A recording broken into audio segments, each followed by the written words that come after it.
कभी सोचा है कि हम अपने इतने पुराने, इतने विशाल अतीत को आखिर समझते कैसे हैं? ये कहानी किसी एक किताब में नहीं लिखी है।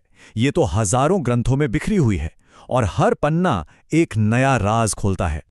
तो सवाल यही है कि इतिहास के इतने सारे बिखरे हुए टुकड़ों को जोड़कर हम एक पूरी पिक्चर बनाते कैसे हैं? चलिए आज इसी सफर पर निकलते हैं। इन ग्रंथों की परतों को एक एक करके खोलते हैं और देखते हैं कि अंदर क्या है। तो जरा सोचिए, हम सब एक बहुत बड़ी, एक विशाल लाइब्रेरी में खड़े हैं। ये लाइब्रेरी है भारत के प्राचीन साहित्य की।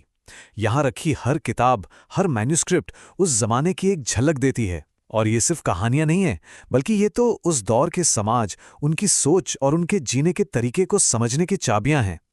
चलिए इस लाइब्रेरी के सबसे खास, सबसे पुराने और पवित्र कमरे से शुरुआत करते हैं। ये है वेदों का कमरा। वही ग्रंथ जिन्होंने भारतीय सभ्यता की एक तरह से नींव रखी। वेदों के बारे में कहा जाता है कि ये अपौरुषेय हैं। इसका मतलब क्या हुआ? मतलब ये किसी इंसान ने नहीं लिखे, बल्कि ये वो ज्ञान है जो सीधे ईश्वर से मिला है। सोचिए, ज्ञान का एक ऐसा खजाना जो हजारों सालों से हमारी संस्कृति को गाइड कर रहा है। और इस ज्ञान को 4 मुख्य हिस्सों में बांटा गया है। सबसे पहले है ऋग्वेद, जिसमें देवताओं की स्तुति में सुंदर हिम्स हैं। फिर आता है यजुर्वेद, जो यज्ञ और रिचुअल्स के बारे में बताता है। उसके बाद है सामवेद, जहां इन्हीं मंत्रों को संगीत में पिरोया गया। और आखिर में अथर्ववेद, जो आम जिंदगी, जादू टोने और दवाइयों के बारे में है। इन सब में सबसे पुराना और सबसे महत्वपूर्ण है ऋग्वेद। ये सिर्फ भारत का ही नहीं, बल्कि दुनिया के सबसे पुराने लिखित ग्रंथों में से एक है। और यही चीज इसे इतना इतना स्पेशल बनाती है। एक नंबर है स्क्रीन पर 10,462। ये कोई आम नंबर नहीं है। ऋग्वेद में इतने ही हिम्स यानी मंत्र हैं, और हर एक मंत्र उस वक्त के समाज, वहाँ की राजनीति और उनके देवताओं जैसे इंद्र, अग्नि में उनके विश्वास की एक कमाल की तस्वीर दिखाता है। ऋग्वेद के 10वें मंडल में एक बहुत प्रसिद्ध हिस्सा है पुरुष सूक्त। यहीं पे पहली बार 4 वर्णों का जिक्र मिलता है: ब्राह्मण, क्षत्रिय, वैश्य और शूद्र, उनकी उत्पत्ति का। और ये एक ऐसा विचार था जिसने आने वाली सदियों तक भारतीय समाज के स्ट्रक्चर पर एक बहुत गहरा असर डाला।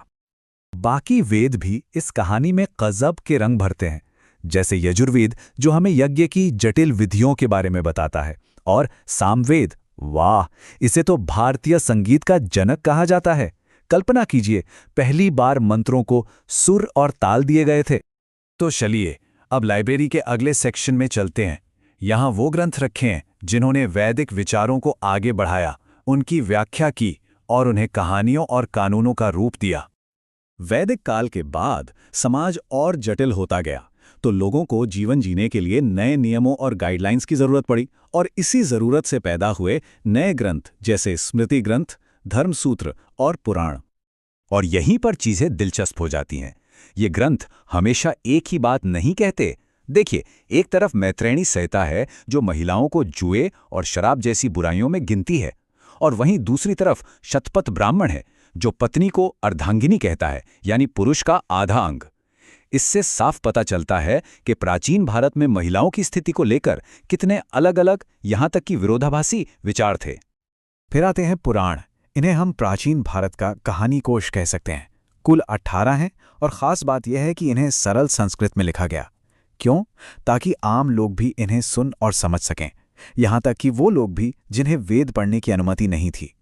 इनमें राजाओं और देवताओं की जीनियोलॉजीज यानी पीढ़ियों का पूरा इतिहास है। लेकिन कहानी यहाँ ख़त्म नहीं होती। ये तो बस एक हिस्सा है। उसी दौर में भारत में कुछ और शक्तिशाली विचार जन्म ले रहे थे जिन्होंने अपनी अलग ही साहित्यिक परंपराएं बनाई। ये समझना बहुत जरूरी है कि वैदिक परंपरा ही इकलौती आवाज नहीं थी उस वक्त, बिल्कुल नहीं। उसी समय बौद्ध और जैन धर्म ने समाज और दर्शन को एक बिल्कुल नया एंगल दिया, और उनका अपना एक पूरा विशाल साहित्य है। जैसे बौद्ध ग्रंथों में आती हैं जातक कथाएं। ये बड़ी ही दिलचस्प कहानियां हैं बुद्ध के पिछले जन्मों की। इनके जरिए आम लोगों को नैतिक शिक्षा यानी अच्छे बुरे की सीख दी जाती थी। वैसे ही जैन साहित्य को आगम कहा जाता है। इन ग्रंथों में महावीर के जीवन और उनकी शिक्षाओं का विवरण है, और कल्पसूत्र जैसे ग्रंथों से हमें जैन धर्म की शुरुआती इतिहास के बारे में बहुत महत्वपूर्ण जानकारी मिलती है। ठीक है, अब हम लाइब्रेरी के उस विंग में चलते हैं जहां धर्म से थोड़ा हटकर शासन, समाज और आप जानते हैं प्रशासन पर लिखे ग्रंथ हैं। ये हमें बताते हैं कि उस वक्त का राज्य चलता कैसे था। हाँ, तो धर्म और दर्शन से आगे भी बहुत कुछ लिखा जा रहा था। कुछ ग्रंथ तो अकेले इसी बात पर केंद्रित थे कि एक राज्य को चलाना कैसे है, अर्थव्यवस्था कैसे संभालनी है और समाज को व्यवस्थित कैसे रखना है। और इसमें सबसे बड़ा नाम है कौटिल्य यानी चाणक्य का लिखा अर्थशास्त्र। ये बस राजनीति पर एक किताब नहीं है, नहीं, ये एक पूरे साम्राज्य को चलाने का ब्लूप्रिंट है। इससे मौर्य साम्राज्य के प्रशासन के बारे में इतनी गहरी और व्यवहारिक जानकारी मिलती है जो सचमुच कहीं और नहीं है। और भी कई महत्वपूर्ण टुकड़े हैं इस पहेली के, जैसे कल्हण की राजतरंगिणी, कश्मीर का पहला व्यवस्थित इतिहास, फिर पाणिनि की अष्टाध्यायी जिसने संस्कृत व्याकरण के नियम तय किए, और चचनामा जिससे सिंध पर अरब हमले की कहानी पता चलती है।